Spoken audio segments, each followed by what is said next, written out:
Hallelujah. प्रभु यीशु मसीह के नाम में एक बार फिर आप सबका स्वागत करते हैं। आइए प्रभु के वचन में से गलातियों 3 अध्याय 1 पद से 5 पद तक हम पढ़ेंगे। और ये गलातियों की पत्री का के अध्ययन का 7वां भाग, 8वां भाग हम अध्ययन कर रहे हैं। 7वां पिछली बार किया था, 8वां भाग है। हे निर्बुद्धि गलातियों, किसने तुम्हें मोह लिया है? तुम्हारी तो मानो आंखों के सामने यीशु मसीह क्रूस पर दिखाया गया। मैं तुमसे केवल यह जानना चाहता हूं कि तुमने आत्मा को क्या व्यवस्था के कामों से या विश्वास के समाचार से पाया? क्या तुम ऐसे निर्बुद्धि हो कि आत्मा की रीति पर आरंभ करके अब शरीर की रीति पर अंत करोगे? क्या तुमने इतना दुख व्यर्थ ही उठाया? कदापि, परंतु कदापि व्यर्थ नहीं। जो तुम्हें आत्मा दान करता है और तुम में सामर्थ्य के काम करता है, वह क्या व्यवस्था के कामों से या सुसमाचार पर विश्वास से ऐसा करता है?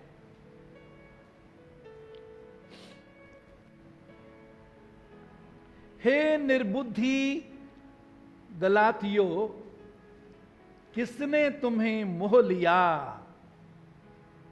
तुम्हारी तो मानो आंखों के सामने यीशु मसीह क्रूस पर दिखाया गया। गलातियों की पत्री को लिखता हुआ पौलुस 3 अध्याय के पहले पद में कहता है, हे निर्बुद्धि गलातियों, तुम्हारी बुद्धि कहां गई? तुम बुद्धि का इस्तेमाल नहीं कर रहे। ये परमेश्वर की बुद्धि के बारे में बात कर रहा है, वो बुद्धि जो परमेश्वर हमें देता है, उसमें तुम बने हुए नहीं हो।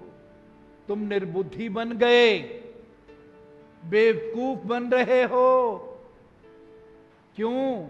किस बात में? पहली आयत में वो कहता है, तुम्हारी तो मानो आंखों के सामने यीशु मसीह क्रूस पर दिखाया गया। पौलुस कहता है, तुम्हारी तो मानो आंखों के सामने यीशु मसीह क्रूस पर दिखाया गया।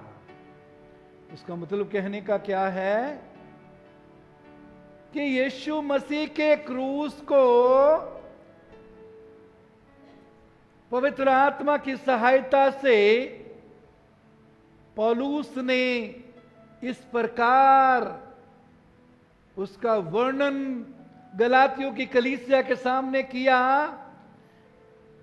गलातियों के विश्वासियों के सामने किया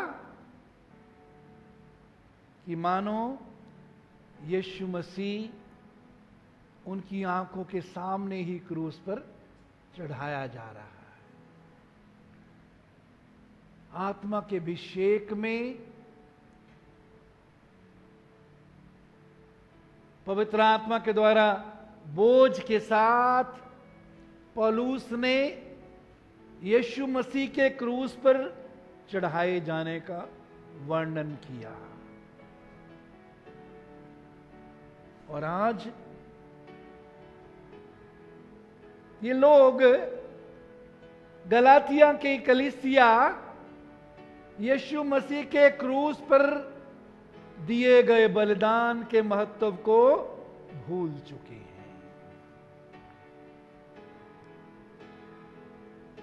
मेरे अजीजों, बहुत बार मसीहियों के जीवन में भी ऐसे होता है। आज बोआज के द्वारा भी प्रभु ने इसी बात को बताया। बहुत आसानी से हमारी आंखें यीशु के क्रूस पर जो उसने हमारे लिए कार्य किया, जो हमारे लिए उद्धार का कार्य किया, उद्धार का मार्ग खोला, जो हमारे पापों के लिए क्रूस पर उसने अपना बलिदान दिया, जो पाप का दंड, पाप की सजा हमें मिलनी चाहिए थी, वो हमारी सजा को, हमारे पाप को यीशु मसीह ने अपने ऊपर ले लिया। बहुत बार आसानी से हम इसे भूल जाते हैं। यीशु के प्रेम को भूल जाते हैं। क्रूस पर यीशु ने क्यों जान दी, उसका क्या उद्देश्य था, इसको भूल जाते हैं। इसमें कोई शक नहीं कि प्रभु हमें आशीषें देता है। जिंदगी भर, जीवन भर करुणा सच्चाई मेरे साथ साथ बनी रहेगी। मैं परमेश्वर की भलाई को देखूंगा। पहले तो उसके राज्य और धर्म की खोज करो तो ये सब वस्तुएं तुमको मिल जाएंगी। लेकिन हमारे विश्वास के जीवन में क्या होता है कि समय आता है, परमेश्वर हमें आशीषें देता है और कई बार उसकी आशीषों पर इतना मन लग जाता है, उसकी आशीषों के इतने हम दीवाने हो जाते हैं, उन्हीं पर हमारा मन लग जाता है, उसी के लिए हम जीने लग जाते हैं। मेरे अजीजों, सवाल हमारे सामने भी है।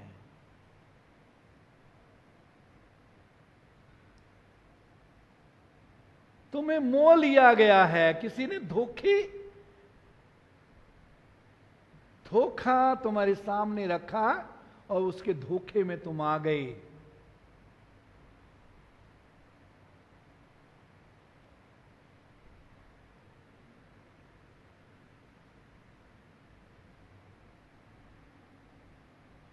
तुम्हारी तो मानो आंखों के सामने यीशु मसीह क्रूस पर दिखाया गया, लेकिन तुम्हारा मन कहीं आज कहीं और है, उसकी आशीषों पर है, बरकतों पर है।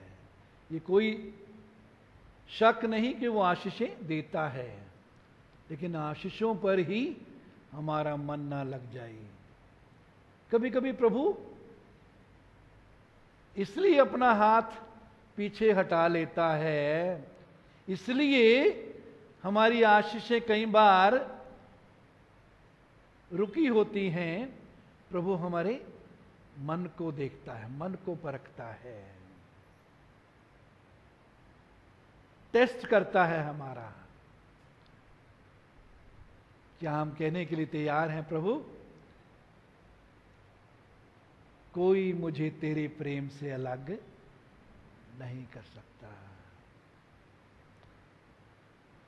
पैसा मेरे पास हो या ना हो, आशीष मिले या ना हो, ना मिले, कोई भी चीज तेरे प्रेम से मुझको अलग नहीं कर सकती। मेरे अजीजों, यीशु मसीह ने क्रूस पर जो अपना बलिदान दिया, इसका बहुत ही महत्व है। परमेश्वर की बड़ी योजना हम देखते हैं क्रूस पर। पहला कुरिन्थियों 2 अध्याय 2 पद, पहला कुरिन्थियों 2:2 यहां लिखा है, क्योंकि मैंने यह ठान लिया था कि तुम्हारे बीच यीशु मसीह वरन क्रूस पर चढ़ाए हुए मसीह यीशु को छोड़ और किसी वस्तु को ना जानूं। पौलुस कुरिन्थियों की कलीसिया को भी कह रहा है कि मैंने ठान लिया था। क्या ठान लिया था?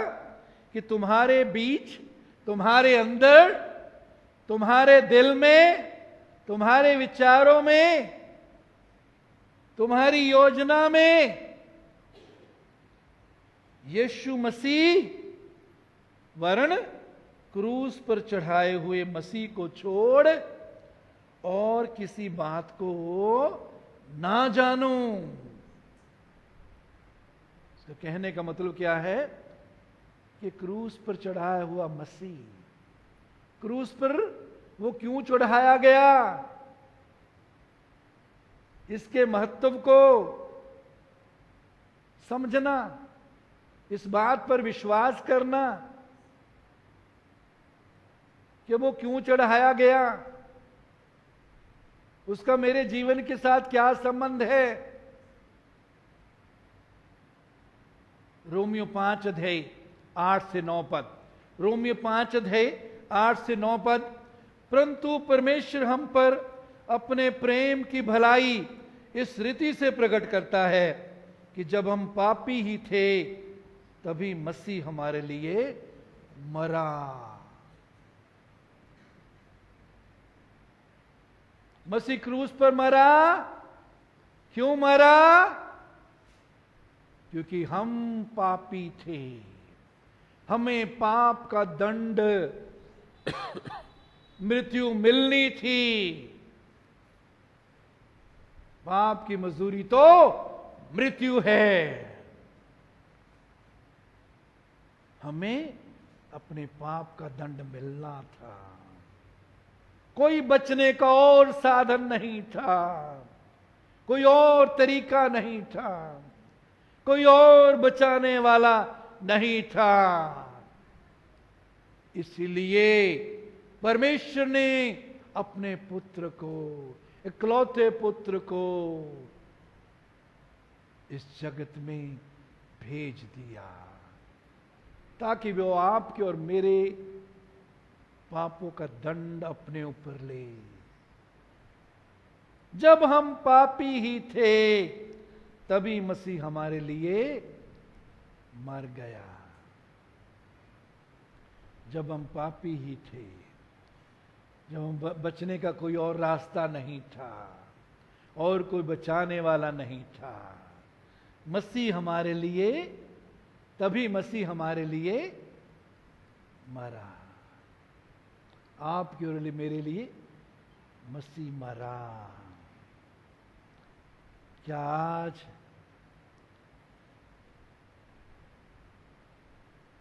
हम उसने जो हमसे प्रेम किया है, इतनी बड़ी कीमत,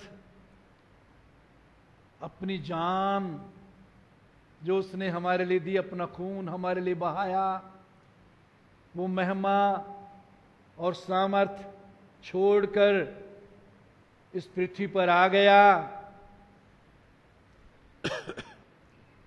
मनुष्य बन गया, दास का स्वरूप धारण किया। क्या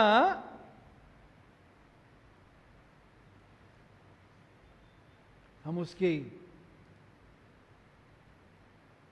प्रेम के कारण हर समय हमारे अंदर आदर है उसके लिए, धन्यवाद है उसके लिए?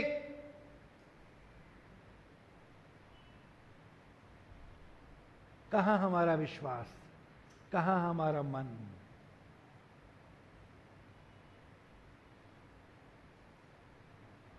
जो मुंह में भरा है, जो मन में भरा है, वही मुंह पर आता है। हमारी बातें बता देती हैं कि हमारा मन कहां है, किस चीज को हम अपने जीवन में पहल दे रहे हैं। हमारी समस्या यही है कि जिस चीज को हमें पहल देना है उस चीज को हम पीछे पीछे रख देते हैं। जो चीजें दूसरे नंबर पर, तीसरे नंबर पर, चौथे नंबर पर होनी चाहिए, उनको हम पहले नंबर पर रखने लग जाते हैं। जब ऐसा करते हैं, इसका मतलब है किसी ने हमको मोह लिया है, किसी के हम धोखे में आ गए हैं, हम शैतान के धोखे में आ गए हैं।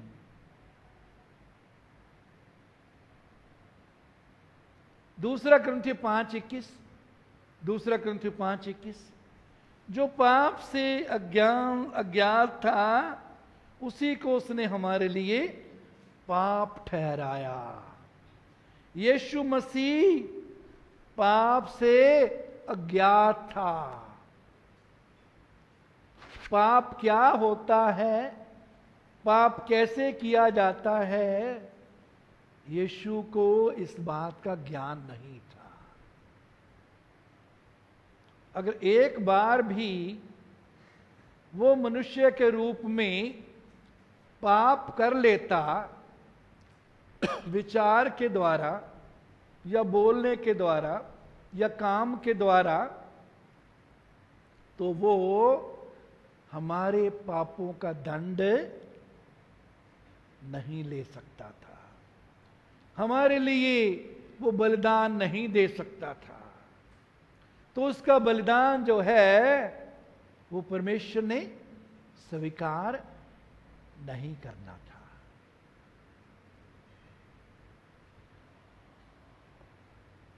वो हमारी नाई परखा तो गया, हमारी तरह उस पर उसके सामने परीक्षाएं आई। हर परीक्षा जो हमारे सामने आती है यीशु के सामने भी आई, लेकिन उसने परीक्षाओं पर जीत पाई, उसने पाप पर जीत पाई।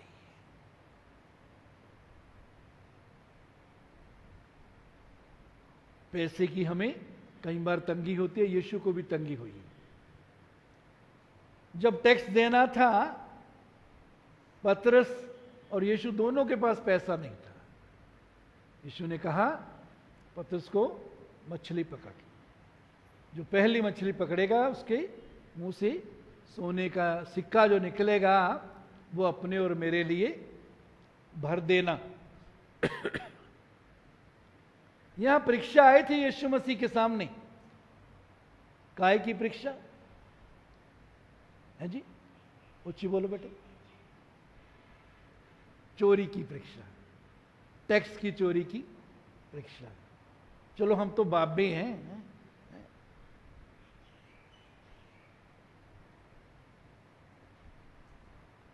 नहीं, यीशु मसीह ने टैक्स भी पे किया। टैक्स यीशु मसीह ने पे किया,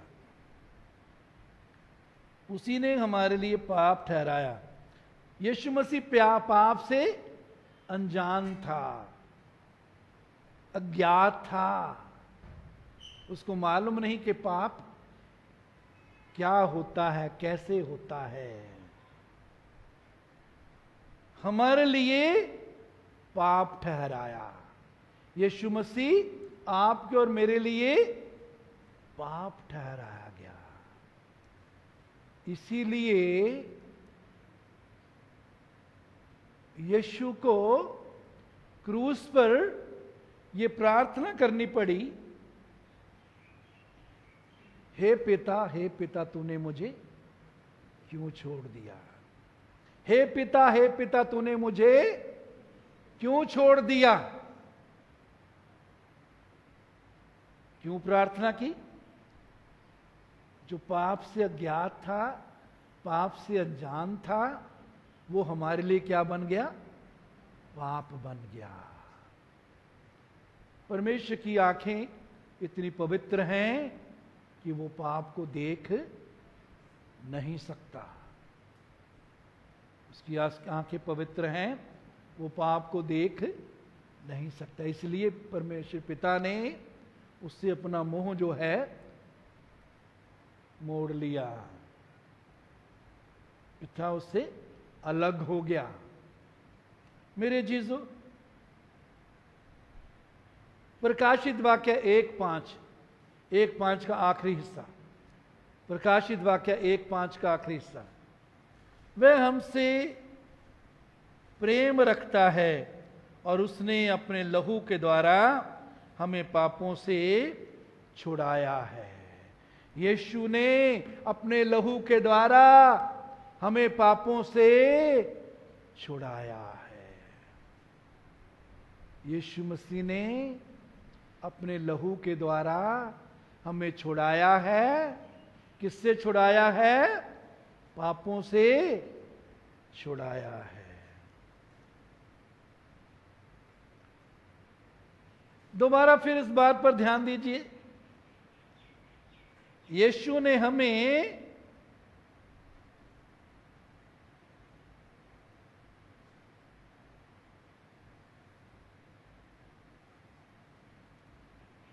वो हमसे प्रेम रखता है और उसने अपने लहू के द्वारा हमें पापों से छुड़ाया।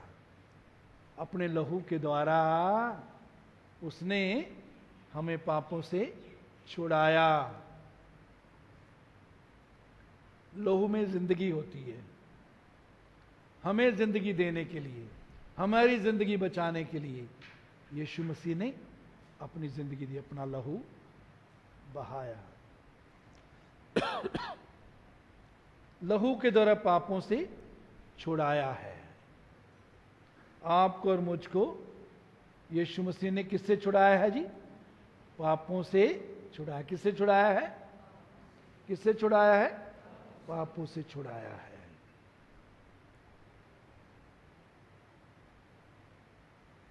पापों से छुड़ाया, इसका मतलब है अब हम पाप पर जय पाकर चल सकते हैं। इसका मतलब हम पाप को नहीं ना बोलकर चल सकते हैं। इसका मतलब है पाप अब हमारी मरणहार शरीर में राज्य नहीं कर सकता, क्योंकि यीशु ने हमको उस पर उससे क्या कर लिया है? छुड़ा लिया है। यीशु ने क्या कर लिया है जी? यीशु ने क्या कर लिया है? यीशु ने क्या कर लिया है? छुड़ा लिया है। स्वतंत्र होने के लिए उसने हमें स्वतंत्र किया। आजादी में चलने के लिए उसने हमको आजाद किया। गुलामी के जुए में फिर से ना जुतो। उसने हमें छुड़ा लिया है। उसके बंधन में फिर ना जाएं, उस पाप के बंधन में फिर ना जाएं।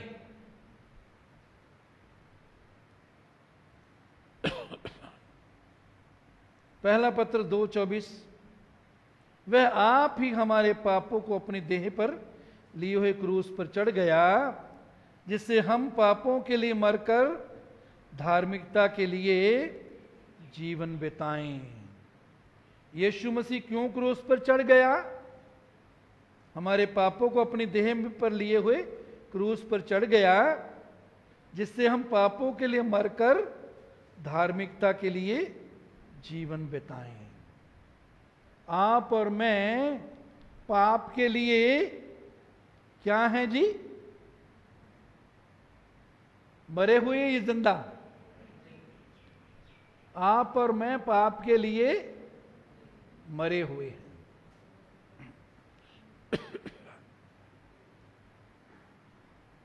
आप और मैं पाप के लिए मरे हुए हैं।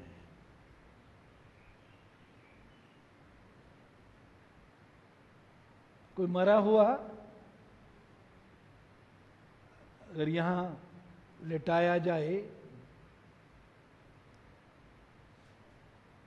आप उसको कहो मेरे साथ चल, ये काम करेंगे वो काम करेंगे, करेगा जी? हैं? बोतल पिलाओ पिएगा? हैं? सिगरेट पिलाओ पिएगा? आप और मैं कहते पाप के लिए हम मर गए। हम पापों के लिए मरकर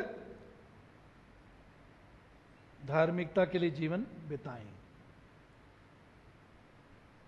अब जब हम मरे हुए हैं पाप के कारण, पाप या पुराने स्वभाव के लिए जब हम मरे हुए हैं, तो क्या कभी कभी परमेश्वर जिंदा कर देता है हमको? बताओ जी, परमेश्वर फिर जिंदा कर देता है पाप के लिए, है जी? ये शैतान जिंदा कर देता है।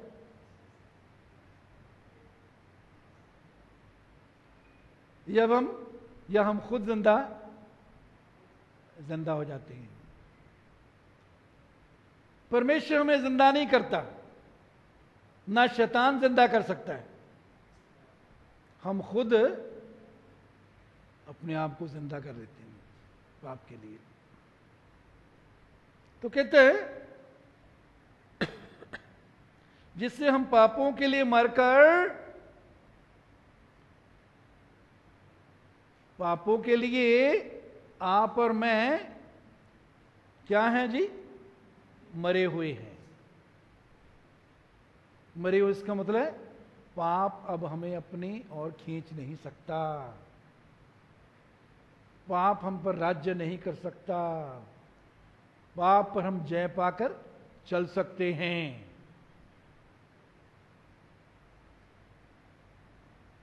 मरकर धार्मिकता के लिए जीवन बिताएं, पाप के लिए मरकर धार्मिकता के लिए जीवन बिताएं।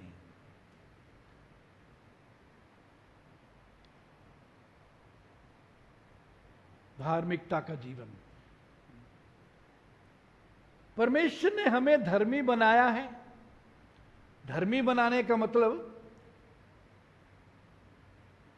हम उसके सामने आने के योग्य हैं, चाहे अभी सिद्ध नहीं हुए, अभी भी कमियां हैं, लेकिन यीशु के लहू से हम धुल चुके हैं, उसके द्वारा हम धर्मी ठहराए गए हैं।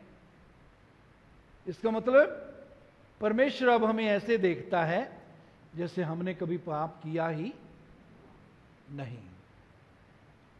लेकिन हाँ, उसने हमें धर्मी ठहराया है, लेकिन धर्मी होने के नाते, धर्मी ठहराए गए तो धर्मी ठहराए जाने के नाते हमें धार्मिकता में जीवन व्यतीत करना है, परमेश्वर के वचन के अनुसार जीवन व्यतीत करना है, आत्मा की अगुवाई में चलना सीखना है।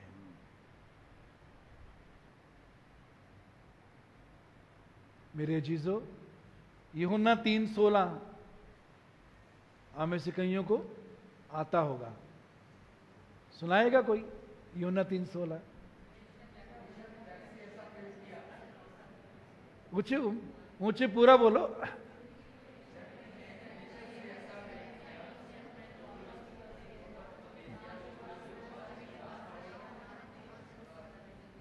परमेश्वर ने जगत से ऐसा प्रेम किया, परमेश्वर ने आपसे और मुझसे ऐसा प्रेम किया कि अपना इकलौता पुत्र हमारे लिए दे दिया,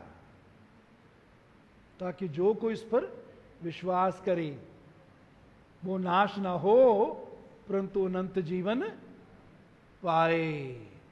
वो नाश ना हो परंतु अनंत जीवन पाए। तो यीशु पर विश्वास करने से हमें क्या मिलता है जी? अनंत जीवन। क्या मिलता है? क्या मिला है? अनंत जीवन। ये अनंत जीवन क्या है? परमेश्वर का जीवन। ये अनंत जीवन परमेश्वर का जीवन है। ये अनंत जीवन ना इसकी शुरुआत ना इसकी समाप्ति, सनातन से सनातन काल तक का जीवन है। ये वही जीवन है जो परमेश्वर ने आदम को जब बनाया तो उससे पहले क्या कहा? आओ हम मनुष्य को अपने स्वरूप और अपनी समानता में बनाएं। आओ हम मनुष्य को अपने स्वरूप और अपनी समानता में बनाएं। परमेश्वर ने पहले आदम को अपने स्वरूप और अपने समानता में बनाया है, अपने जैसा जीवन उसमें डाला था, अनंत जीवन उसमें डाला था, अपना जीवन उसमें डाला था। उस जीवन में बने रहने के कारण, उस जीवन में होने के कारण, वो अनंत जीवन उसमें था, इसलिए परमेश्वर के साथ आदम जो है वो संगति करता था, बात करता था, समय गुजारता था, अपने दिल की बातें भी उसके साथ करता होगा। परमेश्वर भी अपने दिल की बात उससे करता होगा।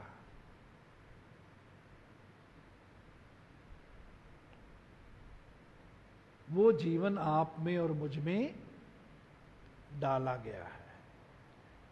जब यीशु पर हम विश्वास करते हैं, अपने पापों से पश्चाताप करते हैं,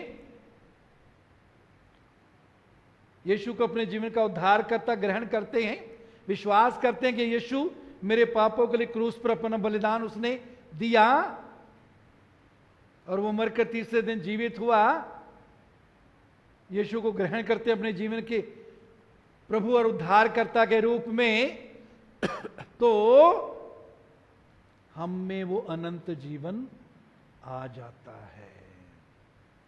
और परमेश्वर की यही इच्छा है, यही योजना है कि इस जीवन में हम बने रहें, परमेश्वर का जीवन हम में दिखाई दे, परमेश्वर का जीवन हम में राज्य करे,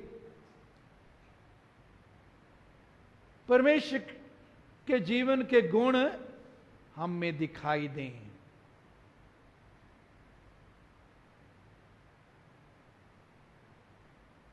ये उसकी योजना है। उसके जीवन में, उसके उस अनंत जीवन में जो उसने हम में डाला, उसमें यीशु का स्वभाव है। क्या है जी? यीशु का स्वभाव, यीशु के गुण, आत्मा का फल।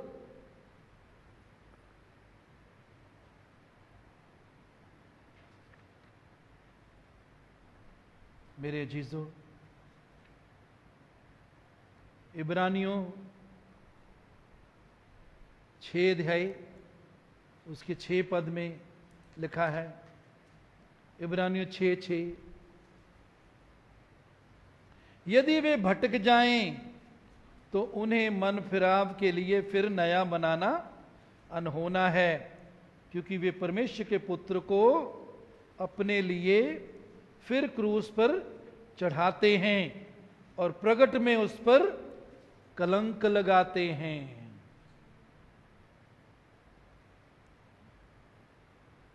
जो यीशु पर विश्वास कर लेता है, उसे अपने जीवन का उद्धारकर्ता ग्रहण कर लेता है, अपने जीवन का प्रभु बना लेता है, उसकी इच्छा के अनुसार जीवन गुजारता है, वचन में बना रहता है। यदि वो भटक जाए, वो वचन से भटक जाए, प्रभु के साथ जो गहराई का संबंध हमारा होना चाहिए, उस संबंध से वो भटक जाए,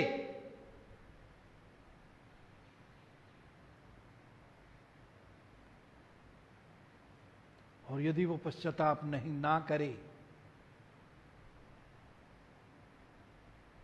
तो उन्हें मन फिराव के लिए फिर नया बनाना अनहोना होता, क्योंकि वे परमेश्वर के पुत्र को अपने लिए फिर क्रूस पर चढ़ाते हैं।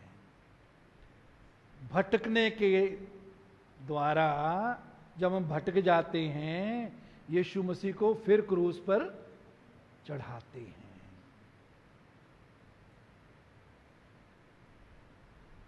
अपने आप को सवाल करें, आज आप में से कोई ऐसा तो नहीं जो भटका हुआ है? यदि भटक गए हैं, सच्चाई के रास्ते से, पवित्रता के रास्ते से प्रेम के रास्ते से, वचन के रास्ते से, विश्वास के रास्ते से भटक गए हैं, तो वचन कहता है यीशु को दोबारा क्रूस पर चढ़ाते हैं। कब तक यीशु को क्रूस पर चढ़ाते रहेंगे? कब तक उसको अपने जीवन का राजा नहीं बनाएंगे? कब तक उसको प्रभु नहीं बनाएंगे?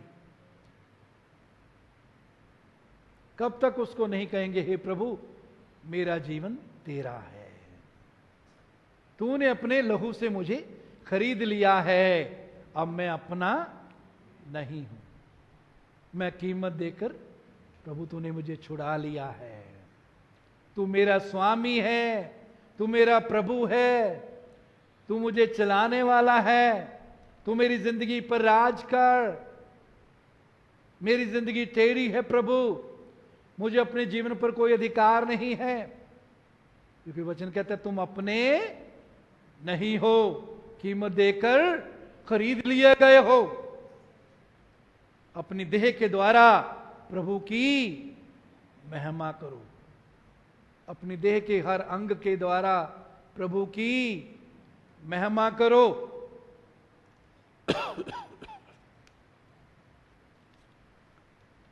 मेरे अजीजों,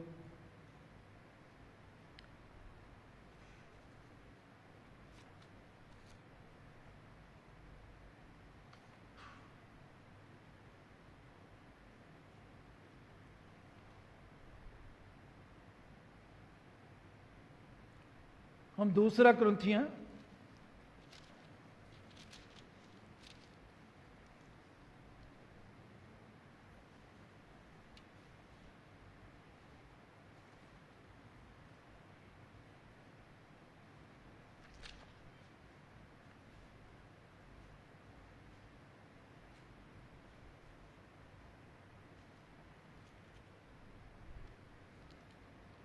माफ करना, पहले कुरिन्थी में जाएं, पहले कुरिन्थी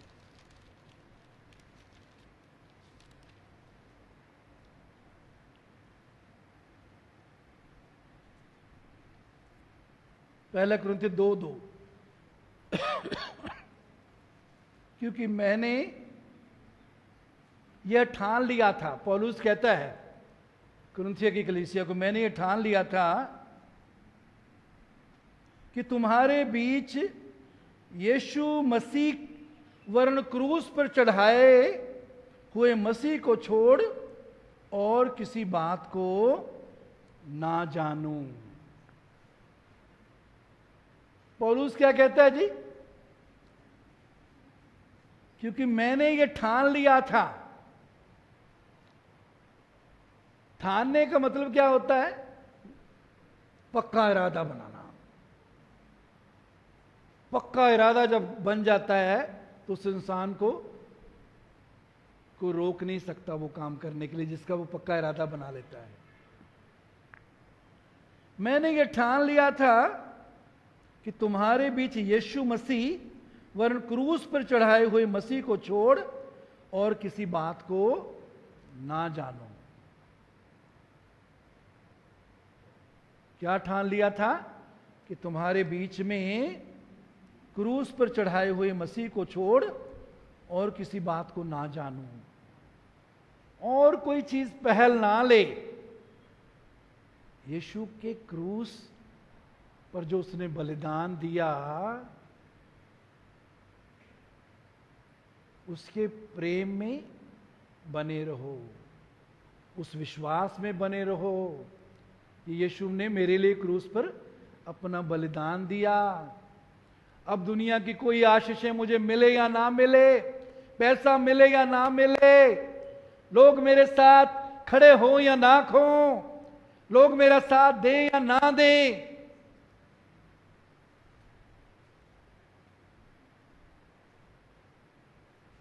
केवल मेरा मन यीशु पर लगा रहेगा। वही मेरे जीवन का उद्धार करता है, वही मेरे जीवन का प्रभु है।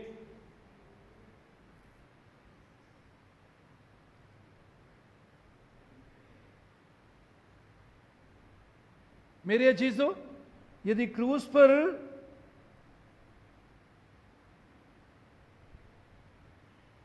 हमारा मन लगा रहेगा, विश्वास। ये बात सही है कि आज यीशु मुर्दों में से जी उठा है, आज वो क्रूस पर नहीं है और पिता की दाहिनी ओर बैठा है, और आप और मैं, कलीसिया, यीशु की साथ सिंहासन पर यीशु के साथ बैठे हैं। लेकिन यहां जो जोर दिया गया है, पौलुस जो जोर देता है कि यीशु की क्रूस पर जो उसने बलिदान दिया, उस पर विश्वास करते हुए उस पर विश्वास करें, मन लगाएं। यदि हमारे मन में, हमारे विश्वास में, हमारे जीवन में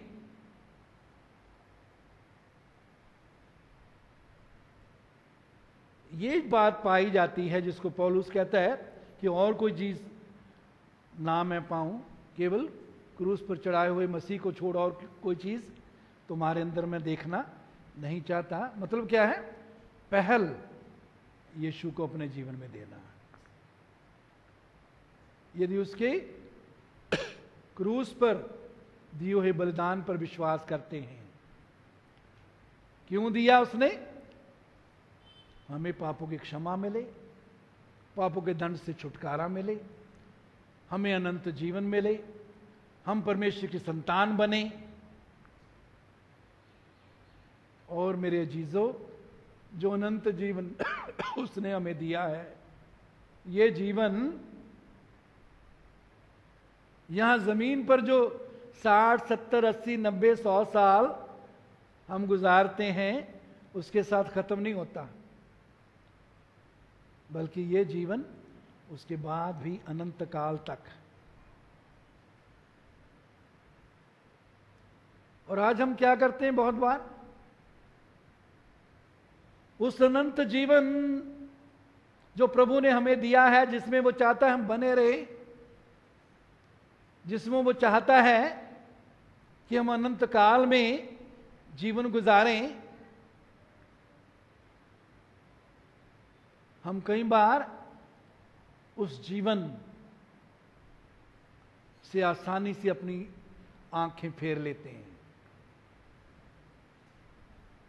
सिर्फ इस पृथ्वी की वस्तुओं पर भी मन लगाने लग जाते हैं।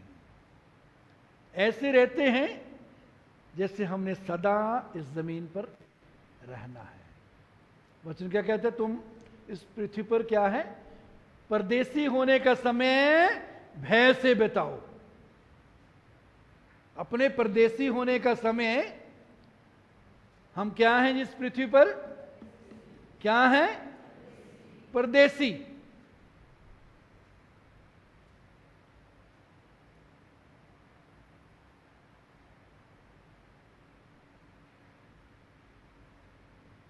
परदेसी होने के नाते देसियों से मन ना लगाना है।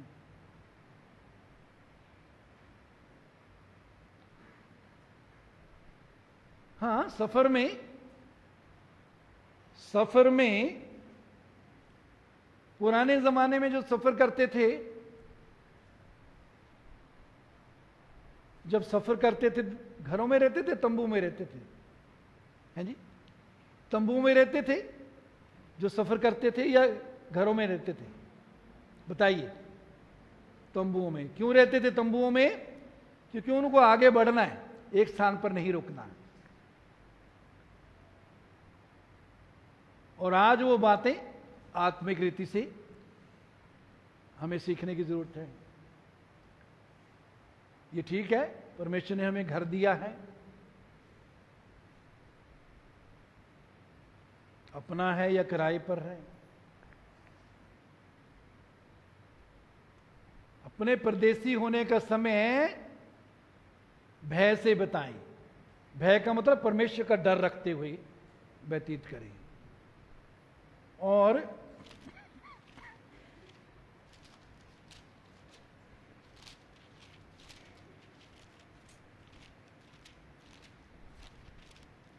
कुलुस्सियों 3 अध्याय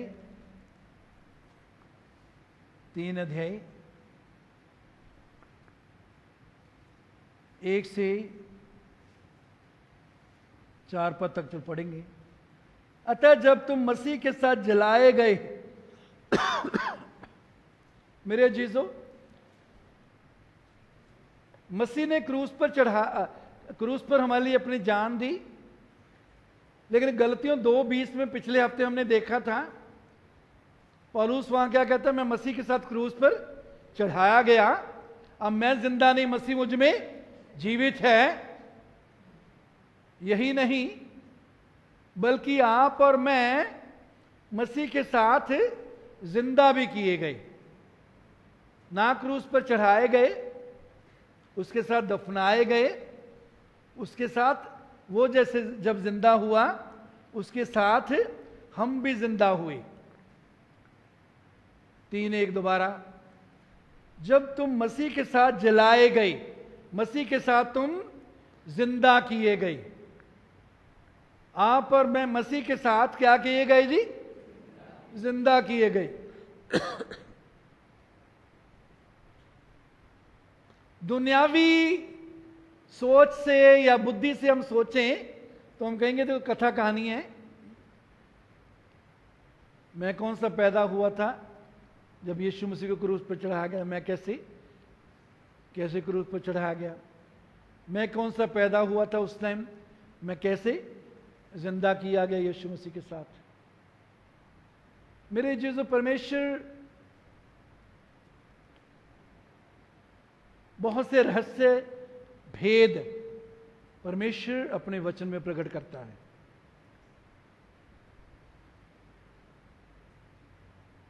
हवा आदम के अंदर से निकाली गई थी। हवा आदम के अंदर थी और आप और मैं भी यीशु मसीह में, उसकी दुल्हन होने के नाते हम यीशु मसीह में थे। यीशु मसीह के साथ हम क्रूस पर चढ़ाए गए और जिंदा हुए, जिंदा किए गए। इसका मतलब क्या है? यीशु मसीह के साथ हम जिंदा किए गए तो यीशु मसीह पिता के दाहिने हाथ बैठा, वचन में लिखा है, हम उसके साथ स्वर्गीय स्थानों में बैठे हैं। इसका मतलब क्या है कि शैतान और उसकी सारी चीजें हमारे पांव के नीचे हैं। इसका मतलब है संसार की अभिलाषा हमारे पांव के नीचे है। उसको अपने अंदर, अपने दिमाग पर राज ना करने दें, अपने जीवन में उसको राज ना करने दें।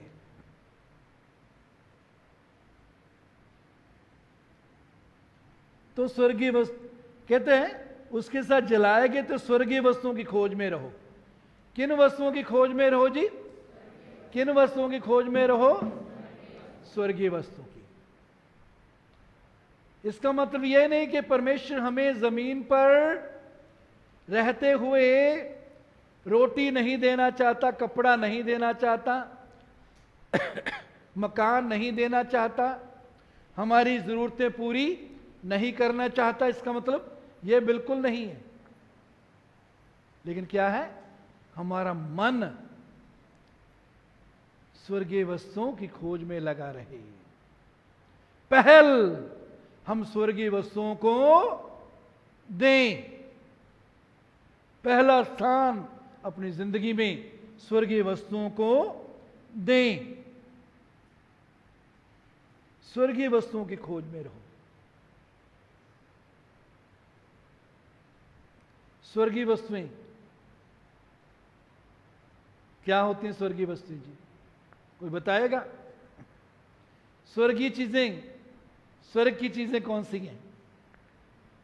हाँ जी, शाबाश, बताओ क्या है स्वर्गीय चीज? ऊंचे बोलो, ऊंचे, साफ साफ शब्द। स्वर्गीय चीज क्या है? स्वर्गीय है जी,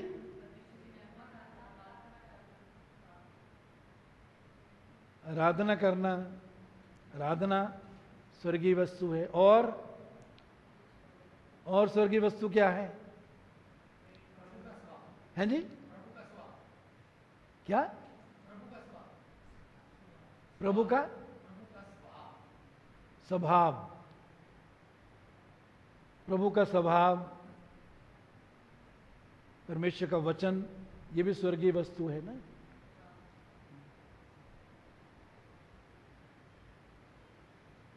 अनुग्रह में बने रहें, विश्वास, आत्मा का फल, आत्मा के वरदान, परमेश्वर का प्रेम, पवित्रता,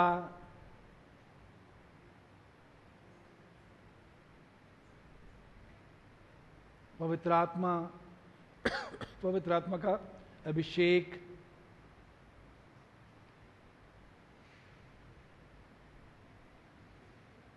स्वर्गीय वस्तुओं की खोज में रहो जहां मसीह विद्यमान है।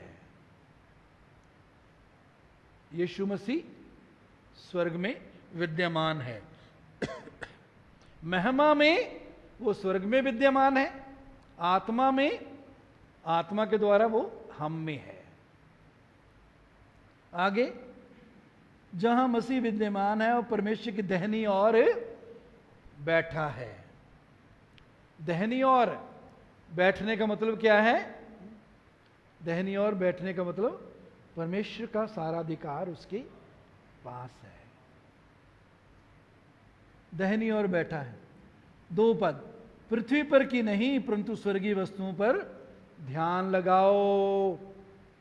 किन वस्तुओं पर ध्यान लगाओ जी? स्वर्गीय चीजों पर ध्यान लगाओ।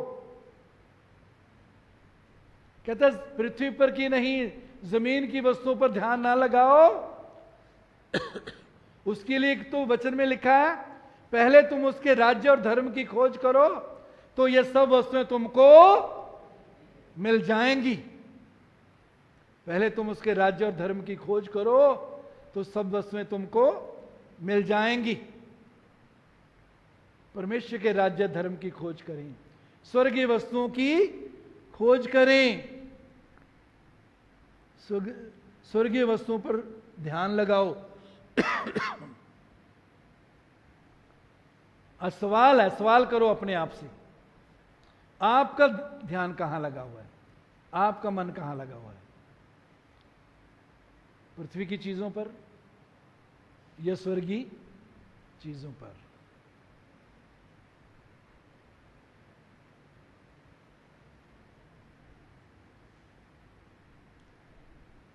स्वर्गीय वस्तुओं पर ध्यान लगाओ, पृथ्वी पर की नहीं।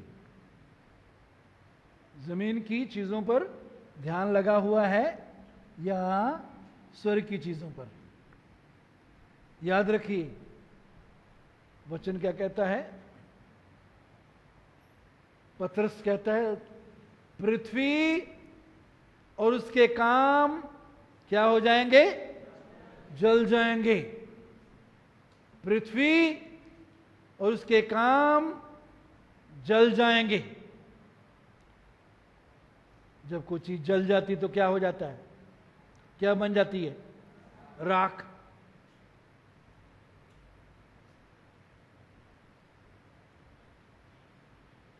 वो चीजें जो राख बनने वाली हैं,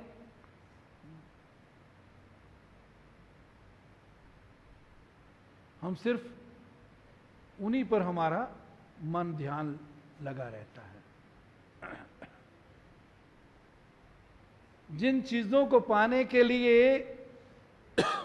हम मन लगाते हैं उनका असर हम पर होता है, हम वैसे ही बन जाते हैं।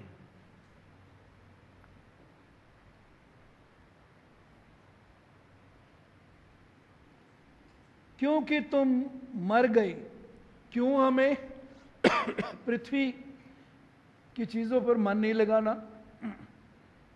क्यों स्वर्गीय चीजों पर ध्यान लगाना है? 3 पद में बोलता, क्योंकि तुम तो मर गए, तुम्हारा पुराना जीवन मर गया, शारीरिक जीवन मर गया, तुम तो मर गए। अब उसमें जिंदगी ना गुजारो। पुराने जीवन में, शारीरिक जीवन में, पाप के जीवन में जीवन ना गुजारो। तुम तो मर गए और तुम्हारा जीवन मसीह के साथ परमेश्वर में छिपा हुआ है। आपका और मेरा जीवन, तुम्हारा जीवन मसीह के साथ परमेश्वर में छिपा हुआ है। आपका और मेरा जीवन कहता है मसीह में, परमेश्वर के साथ मसीह में छिपा हुआ है।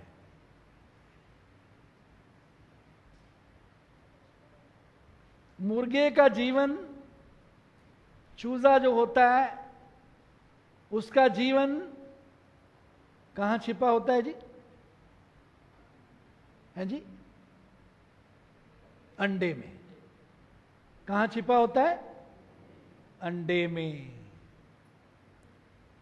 अंडे को जब सही वातावरण में, गर्मी में रखा जाता है, केयर में रखा जाता है, उसका ध्यान रखा जाता है, तो उस अंडे में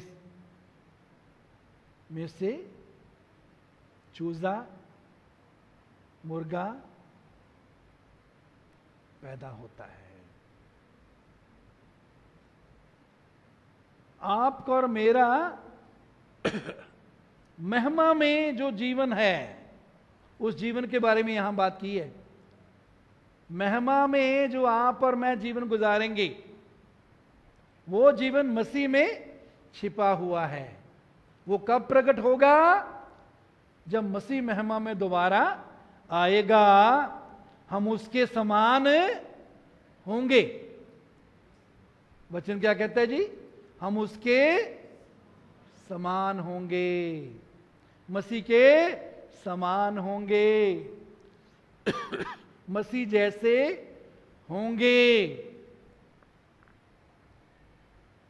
अभी हमारी आत्मा का उद्धार हुआ है। जो मसीह में है वो नई सृष्टि है, पुरानी बातें बीत गई, देखो वो सब नई हो गई। ये हमारी आत्मा के बारे में है। हमारी आत्मा का उद्धार हो गया, आत्मा नई बन गई, लेकिन हमारे अभी मन का या प्राण का उद्धार नहीं हुआ। उसका उद्धार प्रतिदिन होने की जरूरत है। और पौलुस कहते हैं तुम्हारे मन के नए हो जाने से तुम्हारा चाल चलन भी बदलता जाए। तो मन को प्रतिदिन नया नया करने की जरूरत है।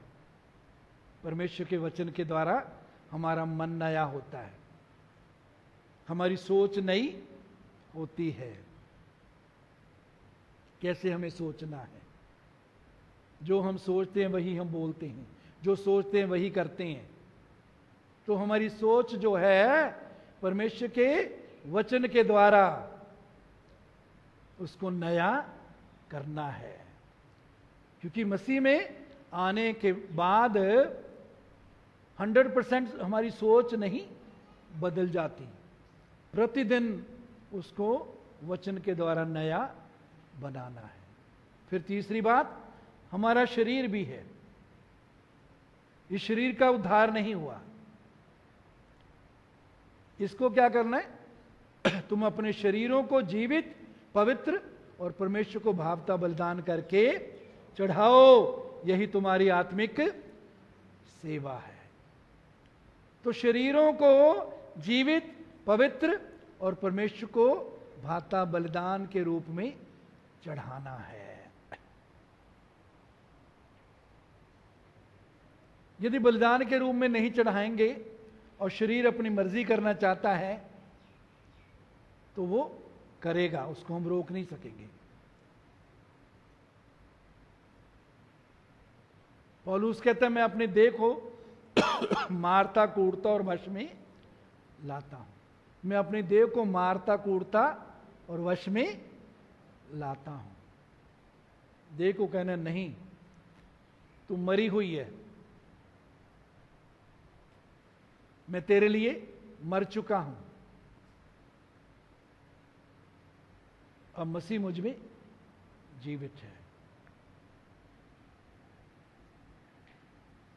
तुम्हारा जीवन मसीह के साथ परमेश्वर में छिपा हुआ है। जब मसीह जो हमारा जीवन है प्रकट होगा, आप और मेरा जीवन मसीह है। जब प्रकट होगा तब तुम भी उसके साथ महिमा सहित प्रकट किए जाओगे। जब यीशु प्रकट होगा तो हम भी उसके साथ महिमा सहित प्रकट किए जाएंगे। यीशु के साथ हम भी महिमा सहित प्रकट किए जाएंगे।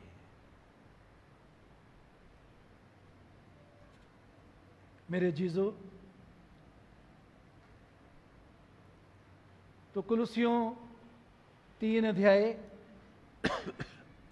1 पद में, माफ करना, गलातियों 3 अध्याय 1 पद में हमने जो देखा, पौलुस कहता है, ये है निर्बुद्धि गलातियों, किसने तुम्हें मोह लिया? तुम्हारी तो मानो आंखों के सामने यीशु मसीह क्रूस पर दिखाया गया। क्यों वो कह रहा है? ताकि हमारा विश्वास यीशु के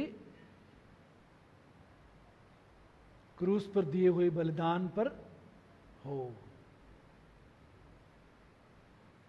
हम उसके प्रेम को हर समय जाने। क्रूस पर उसके किए गए बलिदान के कारण परमेश्वर के धन्यवादी हों,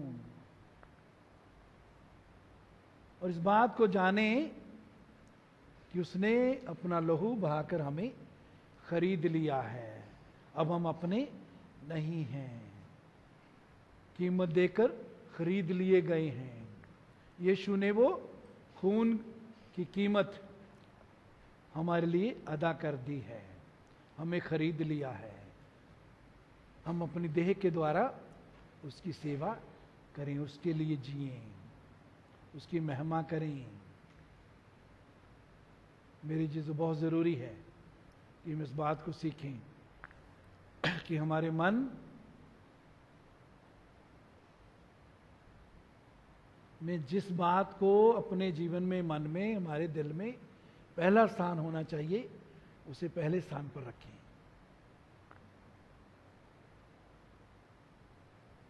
और वो पहला स्थान क्या है? प्रभु यीशु हमारे जीवन का प्रभु हो। उसके प्रेम को हर समय याद रखें, विश्वास करते रहें, उसके धन्यवादी बने रहें, अपने जीवनों के द्वारा उसे महिमा दें, उसे अपने जीवन का प्रभु और उद्धारकर्ता बना के चलें। आइए हम प्रार्थना करें।